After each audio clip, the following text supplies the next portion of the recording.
How to start buying cryptocurrency. In order to start buying cryptocurrency, you have to create and fund your account. First of all, you want to create Coinbase account. That means adding a bank account or debit card information. And when you've selected a broker or an exchange, the next step is to open an account.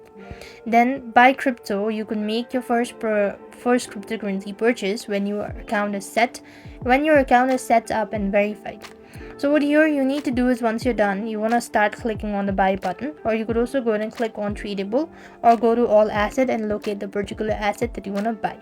I'll go with XRP, and here you could also find the detailed information. You could go and read that out and click on the buy button. When you do it, so there you have to go and select the payment method, which means the bank account or your debit card, any of these. Then you want to select the storage method as well, and exact amount, all that. And once you've actually done it, so you'll be able to start buying crypto. That's how it actually works. I hope the video was helpful. Make sure to like, share and subscribe. Thank you for watching. See you in the next video.